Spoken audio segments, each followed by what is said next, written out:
Partai Umat, partai politik berbasis Islam yang didirikan oleh politikus senior Amin Rais, dengan lantang dan tegas menyatakan bahwa mereka mengusung politik identitas. Bagi Partai Umat, segala narasi yang menentang politik identitas adalah wacana yang menyesatkan. Pernyataan kontroversial itu disampaikan oleh Ketua Umum DPP Partai Umat, Ridho Ramadi, dalam pidato politiknya di acara Rakernas pertama Partai Umat di Asrama Haji Pondok Gede, Jakarta pada hari Senin tanggal 13 Februari 2023. Ridho Ramadi yang saat ini menjabat sebagai Ketua Umum Partai Umat merupakan menantu dari Amin Rais. Ia merupakan suami dari Tasnim Rais, putri dari Amin Rais. Sebelum terpilih menjadi Ketua Umum Partai Umat, Ridho tidak memiliki rekam jejak panjang dalam berbagai aktivitas politik. Ia merupakan seorang dosen jurusan Teknik Informatika di Universitas Islam Indonesia, Yogyakarta. Jadi, sudah jelas ya, ternyata bukan hanya partai berlogo Mercy biru saja yang memiliki ketua umum karbitang. Bahkan partai politik berbasis agama pun bisa dikuasai oleh sekelompok orang tertentu atau lebih dikenal sebagai sebutan oligarki.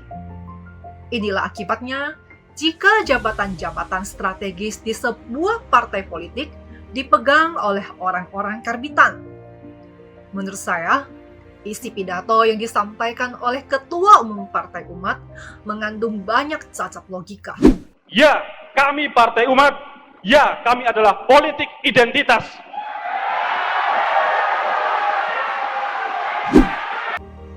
Dari apa yang disampaikan dalam pidato Ridho, saya meyakini bahwa Ridho tidak memahami betul apa itu politik identitas dan dampak apa yang akan ditimbulkan oleh praktek politik identitas. Atau bisa saja dia tahu dampak negatif yang ditimbulkan oleh politik identitas, tapi ia tidak peduli. Politik identitas sangat berbahaya dan berpotensi memecah belah persatuan dan kesatuan bangsa. Akibat dari politik identitas yang terjadi di Pilkada DKI Jakarta tahun 2017 yang lalu, hingga saat ini dampaknya masih dirasakan oleh masyarakat luas. Keterbelahan publik pun masih belum dapat dihilangkan. Bahkan sampai gubernur terpilih menjabat selama 5 tahun dan sekarang sang gubernur sudah purna tugas pun masih belum bisa sembuh luka akibat politik identitas yang terjadi di Pilkada DKI Jakarta. Kebijakan-kebijakan yang dihasilkan dari seorang pemimpin yang lahir dari kontestasi politik bernuansa politik identitas pun dianggap sulit menyembuhkan keterbelahan di masyarakat. Melihat fenomena dampak perusakan yang begitu besar dan berkepanjangan akibat praktik politik identitas, sudah sepatutnya kita semua menolak politik identitas. Hampir seluruh partai politik di Indonesia menyuarakan narasi menentang politik identitas. Bahkan narasi menolak penggunaan politik identitas ini juga menjadi pesan-pesan pemerintah pusat agar masyarakat tidak mengedepankan politik identitas.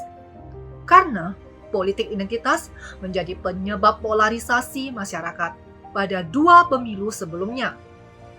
Partai Umat memang agak lain. Partai besutan Amin Rais ini malah dengan sadar dan waras menyuarakan ajakan untuk melakukan politik identitas.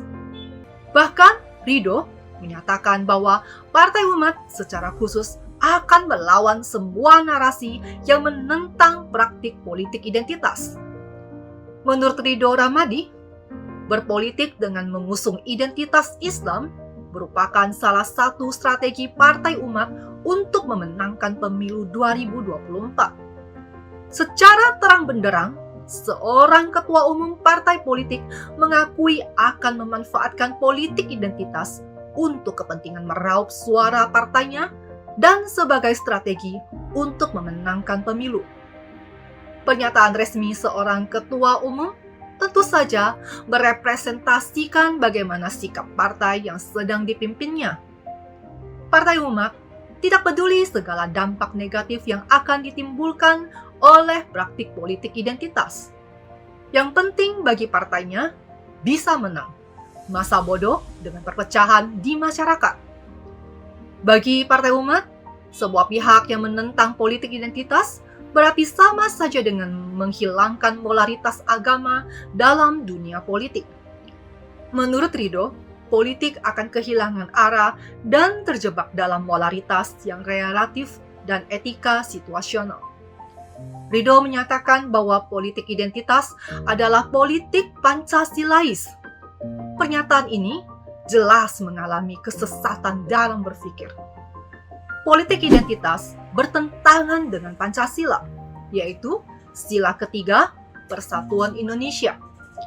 Persatuan Indonesia adalah persatuan bangsa yang mencakup seluruh wilayah Indonesia yang di dalamnya terdiri dari berbagai suku bangsa yang berbeda. Pancasila merupakan dasar negara yang mengakui semboyan Bhinneka Tunggal Ika, berbeda-beda namun tetap satu jua.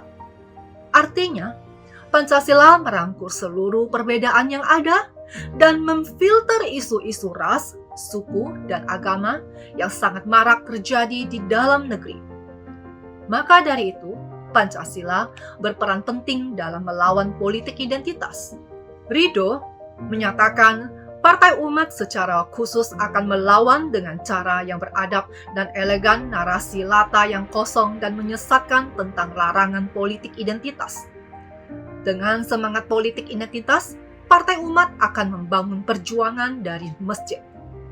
Ridho menyatakan bahwa bagi umat Islam, masjid bukan hanya tempat ibadah, masjid seharusnya menjadi pusat inkubasi ide dan etalase gagasan, menjadi ruang pertemuan pikiran untuk menyusun rencana dan strategi keumatan dan menjadi titik nol sebuah perjuangan, termasuk di dalamnya jihad politik.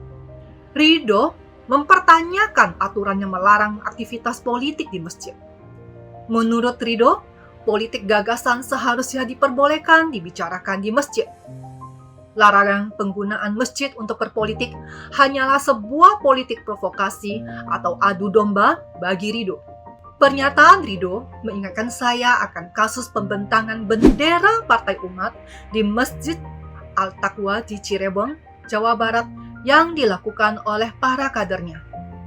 Pada saat itu, Partai Umat segera meminta maaf dan menyangkal bahwa kejadian itu bukan merupakan kampanye politik, melainkan terjadi secara spontanitas.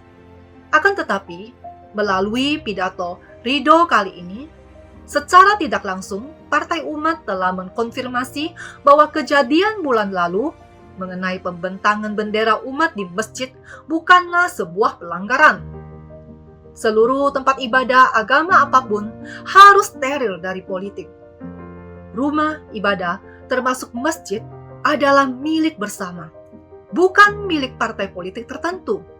Jadi, tidak boleh dimanfaatkan sebagai tempat untuk berpolitik, karena dapat menimbulkan perpecahan di masyarakat. Politik identitas seringkali disalahpahami sebagai bagian dari politik praktis atau bahkan merupakan politik kebangsaan. Kesamaan identitas memang menjadi pemersatu bagi para anggota dalam suatu kelompok. Namun, dalam konteks kebangsaan Indonesia yang majemuk, yang terdiri dari beragam suku, beragam agama, bahasa, budaya, segala aksi dan perilaku yang menonjolkan identitas kelompok secara dominan justru berpotensi menimbulkan ancaman bagi persatuan dan kesatuan bangsa. Disinilah yang membedakan antara politik identitas dengan politik kebangsaan yang sesuai dengan nilai-nilai Pancasila.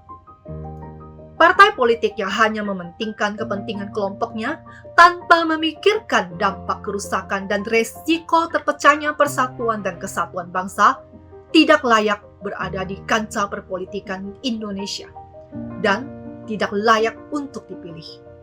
Bersama saya Yanti, don't be silent majority. Speak up.